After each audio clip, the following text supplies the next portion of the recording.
The cold came first. It crept through the seams of the barracks like a living thing, worming its way into bone and breath, turning men silent in the dark. Lieutenant Jack Turner lay awake on his cot, staring at the frost-webbed ceiling above him, listening to the wind rake the Siberian night. Somewhere beyond the timber walls, an engine coughed and died. Somewhere farther still, artillery thundered like a god clearing its throat. Jack had crossed an ocean and half a world to end up here. An American officer attached to a Lend-Lease advisory group, tasked with watching, listening, and reporting. No rifle company under his command. No clean lines on a map, just notebooks, cold fingers, and a front-row seat to the most brutal war on Earth. He pulled his wool blanket tighter and thought of Iowa, of cornfields in summer and the smell of rain on dirt roads, of his father's hands, cracked from years of farm work, gripping the morning paper the day the headlines screamed, "Germans in Russia." His father had looked up and said, quiet as a prayer, "That's where this thing turns." Jack hadn't understood it then. He was beginning to now. At dawn, the camp stirred like a wounded animal. Men rose slowly, boots stiff with ice, breath smoking. Soviet soldiers moved with a grim efficiency, faces already carved by hunger and loss. They barely glanced at the Americans. Jack, Sergeant Eddie Morales from Brooklyn, and Captain Frank Wilcox, a career officer with silver hair and eyes that never stopped measuring distance. Morales slapped his gloves together and grinned through chattering teeth. "Hell of a vacation spot, huh, sir?" Jack managed to smile. "You always know how to sell it, Eddie." They stepped outside as the sky lightened to a hard, metallic grey. Trucks groaned to life. Horses stamped and snorted. Beyond the tree line, the earth shook again, closer this time.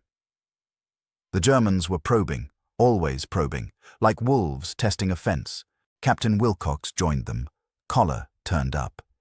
"Word from Moscow," he said. Another German push stalled overnight. Fuel shortages, men freezing. Same story. Morales shook his head. "You'd think they'd learn." Jack scribbled in his notebook. "German overreach continues. Lines stretch thin. Winter unaccounted for." He'd written some version of that sentence a dozen times already. The Americans had come to observe, but war didn't care about job descriptions.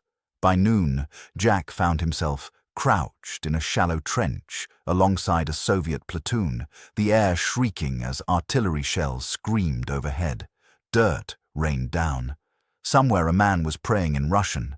Somewhere another was screaming. "Jesus Christ," Morales muttered, gripping his helmet. "They're throwing everything at this line." A Soviet officer barked orders, waving men forward. Jack caught fragments. "Hold, now, don't give an inch." He thought of German maps spread across polished tables, of Hitler pointing east, convinced sheer will could conquer distance, weather, reality itself. That was the thing Jack couldn't shake. The Germans were strong, disciplined, terrifyingly efficient. But they were also blind, drunk on momentum, convinced the world would bend if they pushed hard enough. The barrage lifted. Silence fell, thick and unnatural. Jack's ears rang. His heart hammered. Then the Germans came. Grey shapes surged from the tree line, rifles flashing. Machine guns opened up, chewing the air. Jack pressed himself into the dirt as bullets cracked overhead. Morales was yelling something, maybe laughing, maybe crying. The Soviets fired back with ferocity born of desperation. A young Soviet soldier beside Jack took a round in the chest and went down without a sound. Jack stared at the spreading red on the snow, shock freezing him in place. "Medic!" Morales shouted, crawling toward the fallen man. Jack moved without thinking, hands slick with blood as he pressed down, uselessly. The soldier's eyes were wide, confused. He tried to speak. Nothing came. The attack broke as suddenly as it began. The Germans pulled back, leaving bodies tangled in the wire. Smoke drifted low over the field. Jack sat back on his heels, breathing hard, hands shaking.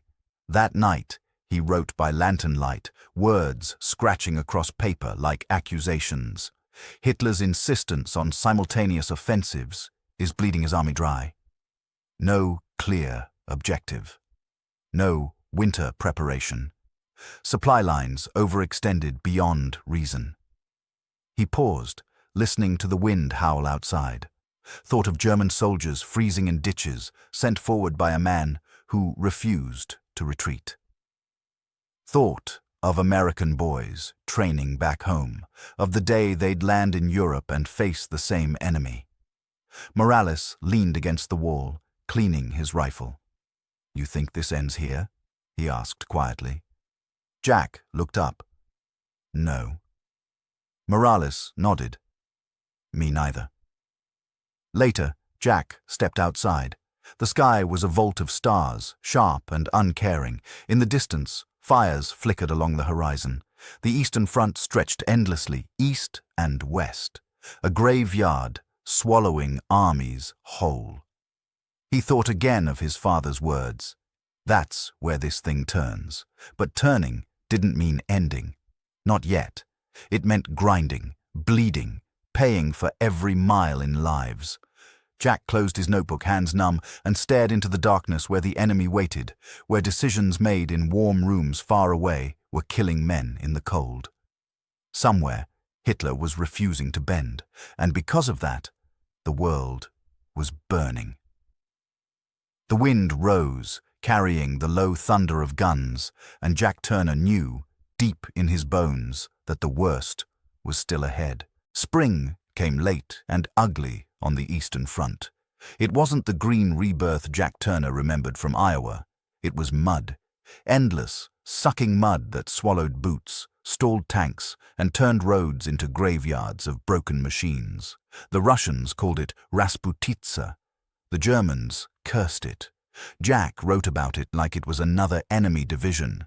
The front had shifted again, not because of some brilliant maneuver, but because German supply columns couldn't move. Trucks bogged down axle deep. Horses collapsed in the mire. Fuel drums sat useless miles from the guns that needed them. Jack watched it unfold from a command post carved into the earth, listening to Soviet officers argue over maps stained with coffee and blood. Captain Wilcox leaned over Jack's shoulder. "Berlin's pushing them to take everything," he said quietly. "Cities, oil fields, rail hubs, all at once." Jack nodded. He'd seen the intercepted orders. Hitler demanding ground that didn't exist yet, insisting divisions hold positions that couldn't be supplied, forbidding retreats like they were moral failures instead of tactical necessities. "They're bleeding themselves dry," Jack said. "And they don't even see it." Neither side rested. The Germans attacked when they could, desperate to regain momentum. The Soviets counterattacked with a fury that shocked even their allies. Jack moved with Morales and a handful of medics between shattered villages and forward aid stations, the war revealing itself in pieces: burned homes, dead livestock, children staring from cellars with eyes too old for their faces.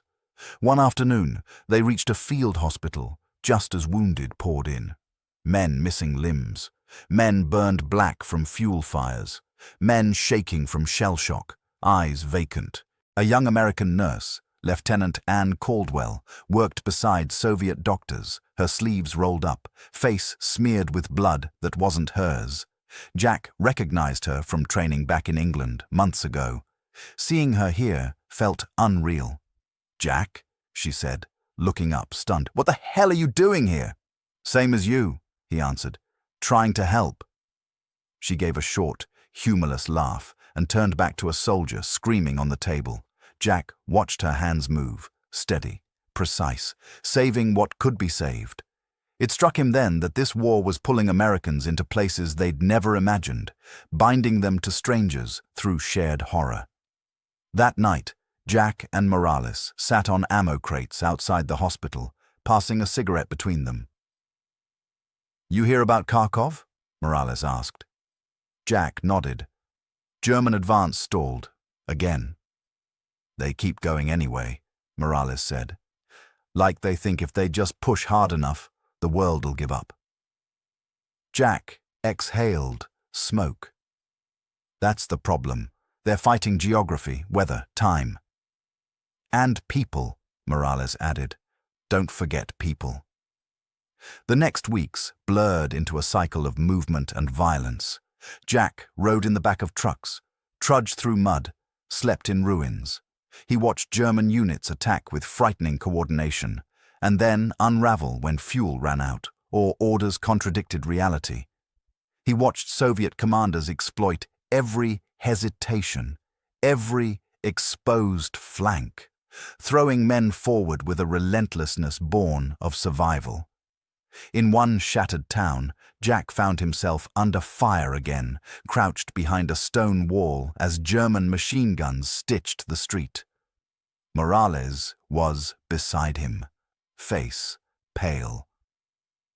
They're trying to retake the rail line, Morales shouted over the noise. Jack peeked around the wall, heart pounding. German infantry advanced cautiously, eyes darting. They looked exhausted, beards untrimmed, uniforms ragged. They shouldn't even be here, Jack muttered. They don't have the supply to hold it. A shell hit nearby, throwing them both to the ground. Jack tasted blood. When he looked up, Morales was staring at his leg, panting. Sir, Morales said, voice tight. I think I got hit. Jack dragged him back as bullets sparked off stone. Blood soaked through Morales's pant leg, dark and fast. Jack pressed down, yelling for a medic. The pain in Morales's eyes cut deeper than any shell. They got him out. Morales survived. Lost part of the leg. As he was loaded onto a truck, he grabbed Jack's sleeve. Don't let them say this was smart, he said. Don't let anyone say this was smart.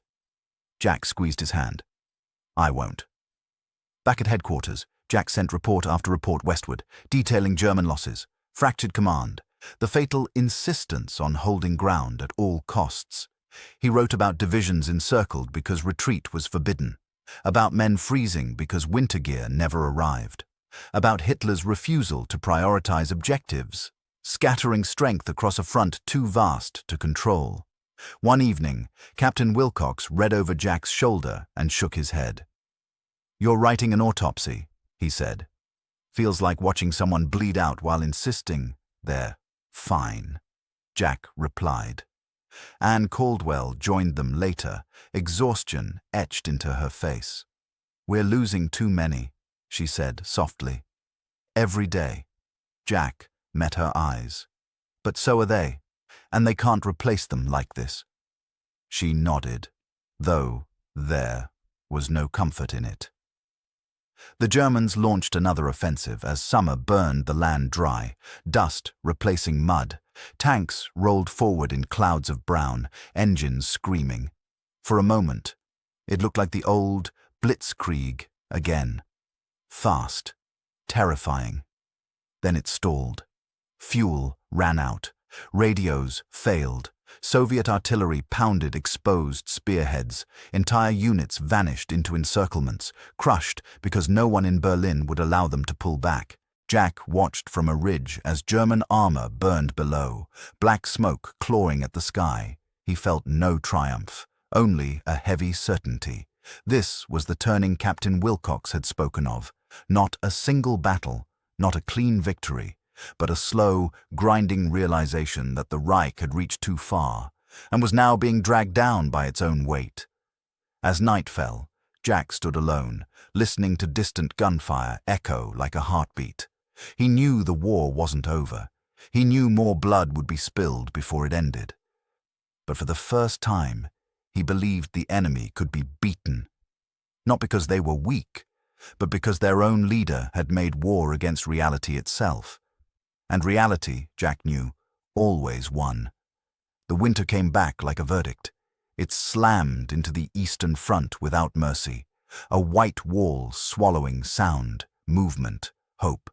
Temperatures plunged so fast that oil congealed in engines and breath froze in men's beards. Jack Turner had been warned. It had happened before, but witnessing it was something else entirely.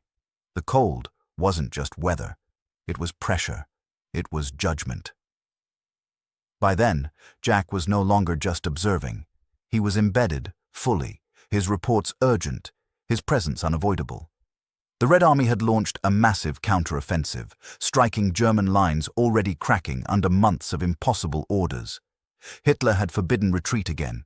Entire armies were told to stand fast no matter what, no matter the cold, no matter the hunger, no matter the encirclement. Jack rode with a Soviet mechanized unit toward a pocket closing around thousands of German troops. Snow whipped sideways, visibility down to yards. Wrecked vehicles littered the road, German trucks abandoned, engines split from frozen metal. Dead horses lay stiff in drifts, eyes glazed. "This is it," Captain Wilcox said over the roar of the engine. "This is the breaking point." They reached the edge of the cauldron at dusk. Artillery thundered non-stop, the ground shaking like it was trying to throw them off. Soviet guns fired until barrels glowed, hammering trapped German positions. The Germans answered back with everything they had left. Desperation, lending strength to frozen hands. Jack moved forward with medics and stretcher teams, the snow turning pink beneath their boots. Men screamed in languages Jack barely understood anymore. It was all pain, all fear, all are the same. A German shell landed too close.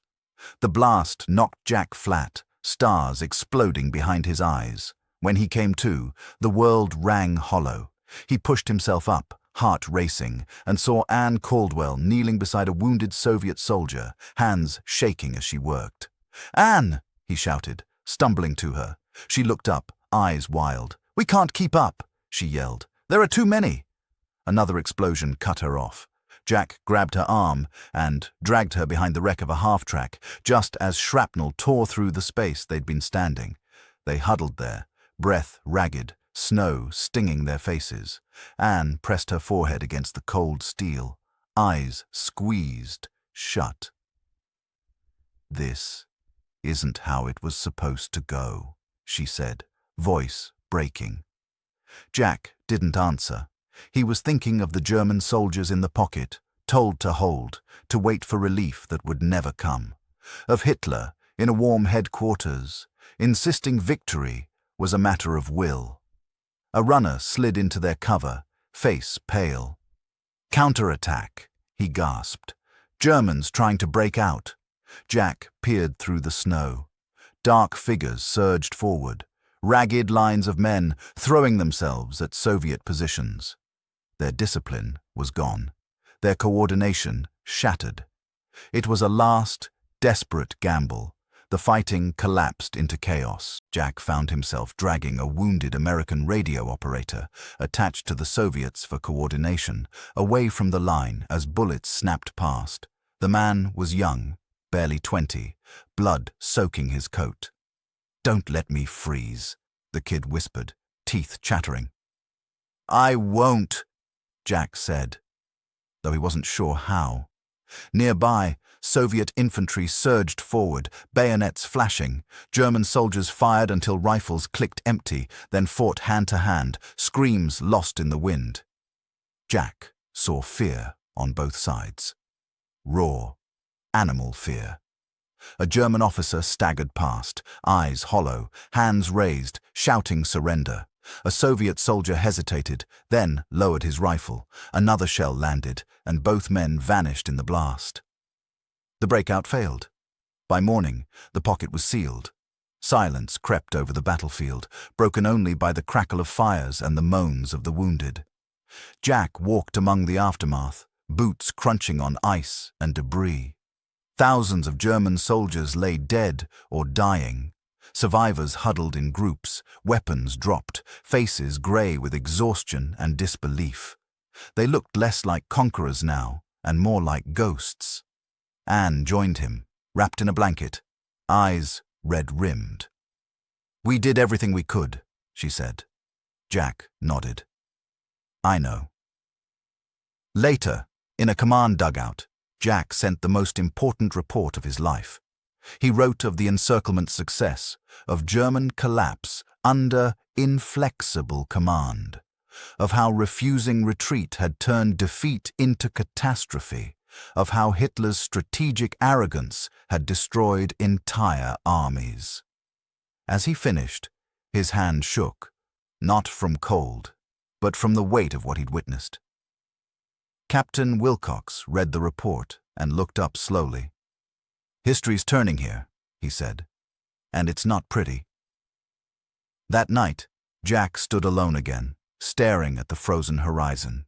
The guns were quieter now, not silent, but different, like a storm that had broken and was moving on. He thought of Morales, somewhere stateside now, learning to walk again, of Anne, asleep in a bunker, dreaming of blood and snow, of German soldiers who would never see home again, victims not just of war, but of a leader who refused to bend. The Eastern Front had devoured millions, and now, finally, it was devouring the Reich itself.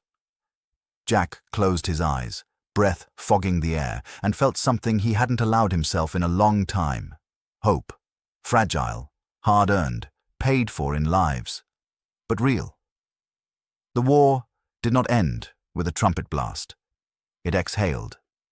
By the spring of 1944, the Eastern Front no longer felt like a question. It felt like an answer. The German army was still dangerous, still deadly, but the myth was gone. No more talk of invincibility, no more illusions of endless advance. The Red Army was moving west now, slow, methodical, unstoppable, and Jack Turner watched it happen with the weary eyes of a man who had seen too much to cheer easily. He was thinner, older. His uniform hung loose on his frame. When he looked in the cracked mirror of a requisitioned farmhouse, he barely recognized himself. The farm smelled of damp earth and smoke, and for a moment, it reminded him of Iowa, enough to hurt. Jack spent his days compiling final assessments, helping coordinate with incoming American intelligence teams as the U.S. prepared for what everyone knew was coming in the West. Normandy loomed like a held breath. The lessons of the East, paid for in blood and frost, were being packed into folders, maps, and warnings. Don't overextend. Respect logistics. Never fight geography. Never let pride outrank reality. He wondered who would listen. Anne Caldwell found him one afternoon sitting on the farmhouse steps, staring at a field where snow was finally melting back into mud. She carried 2 tin cups of coffee. "Thought you might need this," she said, handing one over. He took it, their fingers brushing. "You're still here." She smiled faintly. "So are you." They sat in silence, watching Soviet troops march past, faces hard, eyes forward, survivors of something unimaginable. "I'm being reassigned," Anne said eventually. "Back to England. Hospital ship." Jack nodded. "You should go. You've earned it." She looked at him. "So have you." He didn't answer. The truth was, part of him felt unfinished here, like leaving meant abandoning the ghosts. A week later, Jack stood on an airstrip carved out of frozen ground, waiting for a transport plane west. Captain Wilcox shook his hand. Grip firm.